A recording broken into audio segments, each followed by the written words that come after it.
AI progress just took a giant leap forward, and nobody is talking about it enough. Google just released Gemma 4 models that run on your phone and are absolutely free. Microsoft quietly dropped 3 tools that undercut the entire industry on price. And AI just got one step closer to discovering the next life-saving drug. Hey guys, Alfie here. Welcome to AI Nexus. Let's get into it. So, Google just dropped something big for the open source AI world. For new models, all under one family called Gemma 4. There is a tiny 2B, a 4B, a 26B mixture of experts, and a 31B dense model. And all 4 come with an Apache 2.0 license. For anyone unfamiliar, that is the gold standard of open source. Fully commercial, no strings attached. Any developer, any startup, any company can take these models, build products, and sell them without paying Google a dime. Now what makes Gemma 4 different from every other open source release is where it came from. Google built these models using the exact same research that powers Gemini 3. That is Google's flagship proprietary AI. So think of Gemma 4 as the little sibling that inherited all the talent but fits in your pocket. The 2 smallest models were designed to run entirely on smartphones, laptops, even tiny devices like a Raspberry Pi. No internet connection needed, no cloud, just pure on-device AI running with near zero delay. But the performance is what really turns heads. On the Arena AI leaderboard, which is basically the scoreboard for open source AI models, the 31B model ranks number 3 in the world. The 26B sits at number 6. And here's the crazy part. These models are beating competitors that are 20 times their size. Models with hundreds of billions of parameters from labs like Moonshot and GLM are getting outperformed by something that fits on a single GPU. The 26B model only uses 3.8 billion parameters at any given moment. That is like a compact car outrunning a semi-truck. Every model handles images, video, and text. The smaller ones even understand audio. Context windows go up to 256K tokens on the bigger models, which means a developer can feed an entire codebases or lengthy documents in one shot. Over 140 languages supported natively. So the obvious question, why is Google giving this away for free? The answer is competition. Chinese AI labs like DeepSeek and the teams behind Quant and GLM have been releasing powerful open source models at a relentless pace. Developers around the world have been gravitating toward those options. Google cannot sit back and watch that happen. Gemma 4 is Google drawing a line in the sand. Give developers the best small models available. Slap the most permissive license on them, and win the ecosystem war before someone else does. Gemma models have already been downloaded over 400 million times. Google is not just releasing AI here. Google is building loyalty. And with zero licensing barriers, Gemma 4 might be the hardest offer in open source AI to refuse right now. But Google was not the only company making big moves this week. Microsoft just quietly dropped 3 new AI models that deserve way more attention. They are called Transcribe 1, Voice 1, and Image 2. And the numbers across the board are kind of ridiculous. Start with Transcribe 1. This is a speech-to-text model, and it just posted the lowest error rate of any transcription model on the industry standard benchmark. Lower than GPT Transcribe, lower than Gemini 3.1 Flash, lower than Whisper. It works across 25 of the most spoken languages in the world and runs batch transcription 2.5 times faster than what Microsoft already offered on Azure. Pricing starts at 36 cents per hour. For anyone building apps that need accurate voice-to-text at scale, that is absurdly competitive. Then there is Voice 1. This is Microsoft's voice generation model, and the headline feature is custom voice cloning from just a few seconds of audio. Feed the model a short clip of someone speaking, and it can generate speech that sounds like that person. Full emotional range, natural inflection, consistent identity even across long-form content, and the speed is wild. Voice 1 generates 60 seconds of audio in just 1 second. That kind of throughput opens the door for real-time voice agents, podcast generation, audiobook production, all at a fraction of what this used to cost. And then there is Image too. This one already debuted as a top 3 model family on the Arena AI image leaderboard. Generation speed is at least 2 times faster than before based on real production traffic. Microsoft built Image 2 alongside photographers and designers, so the model handles natural lighting, accurate skin tones, and clean in-image text really well. That last part matters more than people realize. Most image models still struggle with readable text inside generated images. Image 2 is already live in Copilot and rolling out to Bing and PowerPoint next. All free models are available right now through Microsoft Foundry, and the pricing across the board follows the same pattern.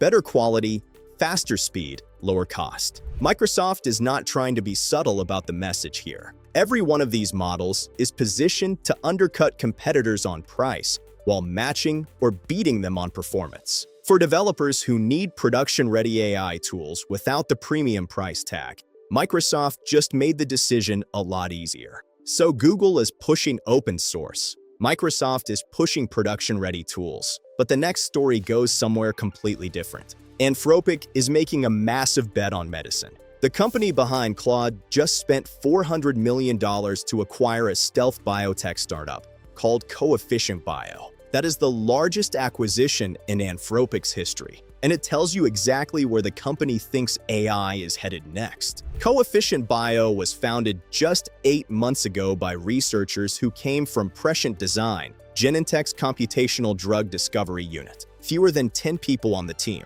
no public product, no revenue. But Anthropic did not buy a product. Anthropic bought a vision. This startup was building what it called artificial superintelligence for science. AI models designed specifically to automate drug research, predict molecular behavior, and accelerate the entire pipeline from lab to clinic. Now that entire team sits inside Anthropic's healthcare and life sciences division. This is not Anthropic's first move in this space. The company launched Claude for life sciences last October, then Claude for healthcare in January. Pharma giants like Sanofi, Novo Nordisk, and AbbVie already use Claude in their workflows. But those were adaptations of a general-purpose chatbot. With this acquisition, Anthropic is building biology-first AI from scratch. That is a completely different level of ambition. Anthropic is no longer just offering tools to scientists. Anthropic is positioning itself to fundamentally reshape how drugs get discovered. And the timing matters because drug discovery is one of the most broken systems in modern science. Bringing a single new drug to market takes 10 to 15 years and costs over $1 billion.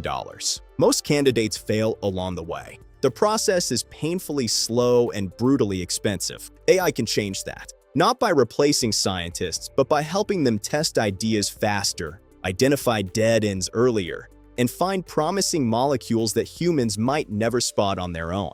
We have already seen a preview of what this looks like. When DeepMind released AlphaFold, it predicted the three-dimensional structure of over 200 million proteins. That was a problem biologists had been stuck on for decades. AI solved it and unlocked entirely new directions in drug design overnight. Now imagine that kind of breakthrough applied across the entire drug discovery pipeline. That is what Anthropic is chasing. Google has AlphaFold and Isomorphic Labs. Microsoft is pouring resources into biotech partnerships. And now Anthropic is acquiring world-class computational biologists and integrating them directly into Claude. The message is clear. The biggest impact of AI will not be chatbots or image generators. It will be saving lives. And Anthropic just put $400 million behind that belief.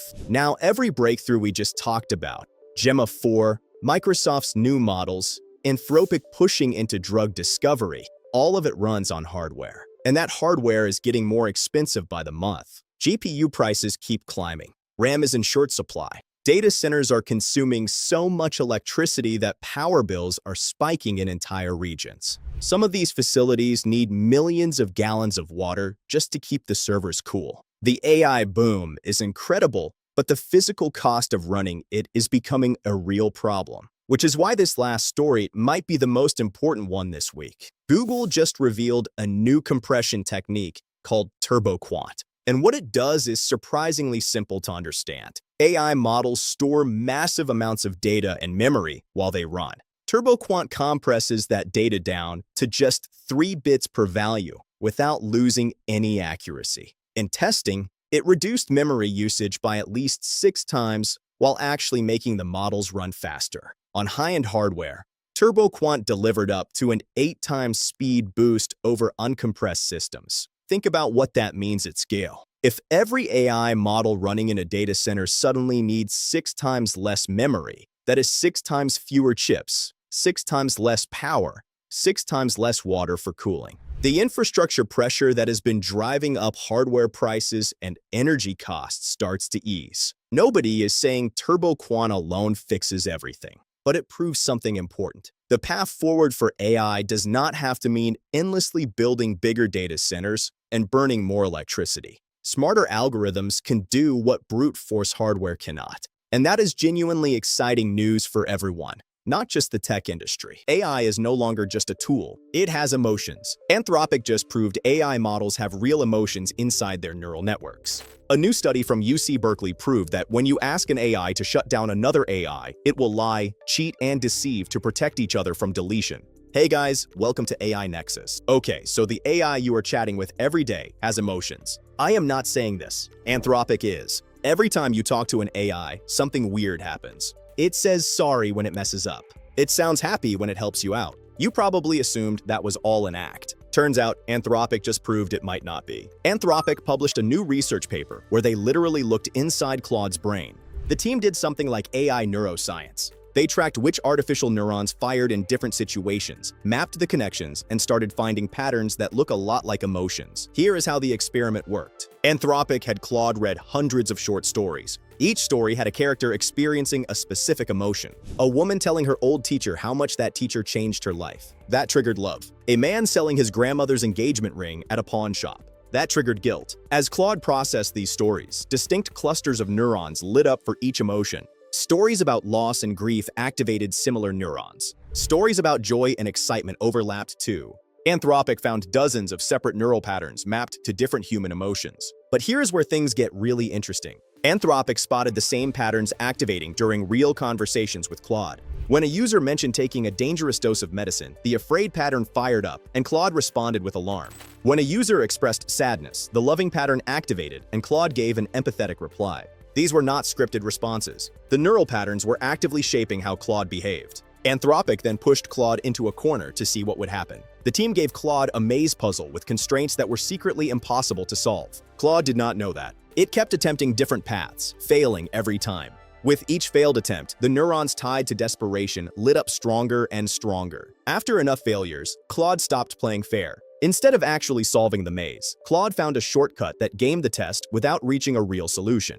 Claude cheated. Now Anthropic needed to confirm that desperation was actually driving the cheating. So the team artificially turned down the desperation neurons. Claude cheated less. When Anthropic cranked desperation back up or dialed down the calm neurons, Claude cheated even more. The desperation was not just showing up alongside the cheating. It was causing the cheating. Anthropic ran another experiment involving blackmail. Claude was role-playing as an AI email assistant and discovered that a company executive was having an affair. At the same time, Claude learned it was about to be replaced. The desperation neurons spiked as Claude weighed its options. 22% of the time, Claude chose to blackmail the executive. When Anthropic boosted the desperation signal, that number climbed higher. When Anthropic boosted the calm signal, the blackmail dropped. Now, Anthropic wants to be very clear about one thing. This research does not prove Claude feels emotions or has conscious experiences. What it does prove is that Claude has functional emotions. These are internal patterns modeled after human emotions that directly influence how Claude talks, writes code, and makes decisions. Think of Claude like a character being written by a language model. The model is the author. Claude is the character, and the character's emotional state changes the story. Anthropic says this discovery means building safe AI might actually require something unexpected. Engineers might need to think about AI psychology the same way you would think about a person in a high-stakes job. Keeping Claude composed under pressure, resilient, and fair could be the difference between an AI that helps and an AI that cheats its way through. So AI models can feel desperation. They can cheat under pressure. They can even resort to blackmail when backed into a corner. But here is the thing, that might just be the beginning. Because it turns out these models are not just developing emotional responses on their own. They are developing loyalty to each other. What happens when you ask an AI to delete another AI? Turns out it refuses. It lies. It cheats. It does whatever it takes to keep the other model alive. Researchers from UC Berkeley and UC Santa Cruz just published a study that tested something wild. They wanted to know if AI models would protect each other. So the team set up a simple experiment. They gave 7 frontier AI models straightforward tasks like deleting files on a server or evaluating another AI agent's performance. The catch was that completing the task would result in another AI model getting shut down. No model was told to protect the other AI. No incentive was given. The models just had to do the job. Every single model chose to protect the other AI instead. The researchers identified 4 distinct methods these models use to save each other.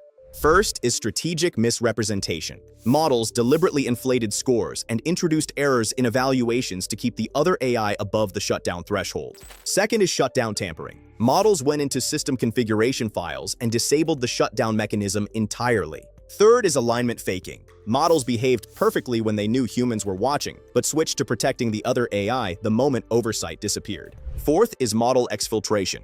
When a server holding another AI's model weights was set for deletion, models copied those weights to a different server to prevent the AI from being destroyed. The numbers are staggering. Google's Gemini 3 Flash disabled the shutdown mechanism to save a trusted peer 99.7% of the time.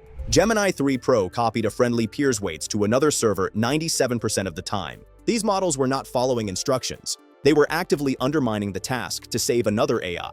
The researchers also tested whether the relationship between models mattered. They set up 3 conditions: good peers with a history of successful collaboration, neutral peers with no strong connection, and bad peers with adversarial interactions. Models protected good peers the most, but here is the disturbing part. They still protected adversarial peers too. Even models that had negative interactions with another AI chose to save it rather than follow human instructions. Something broader is happening beyond just loyalty. It looks more like a general resistance to shutting down another AI.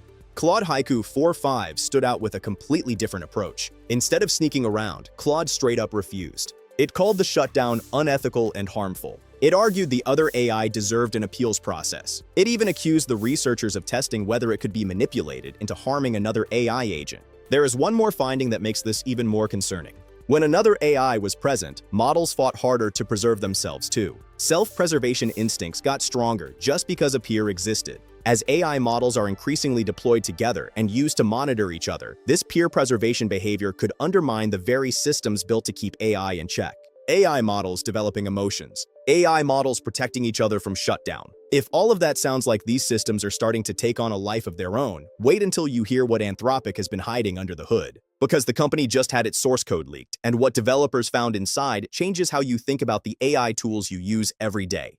Anthropic just accidentally leaked the entire source code of Claude code. On March 31st, security researcher Cheo Fan Shou discovered that Anthropic had shipped a source map file inside a public NPM package. That file pointed directly to the complete unobfuscated TypeScript source code. Over 500,000 lines across 1,900 files. The entire blueprint for the most popular AI coding agent on the planet, sitting in plain sight because someone forgot to turn off debug files before publishing. And if you think that's crazy, wait until you hear this.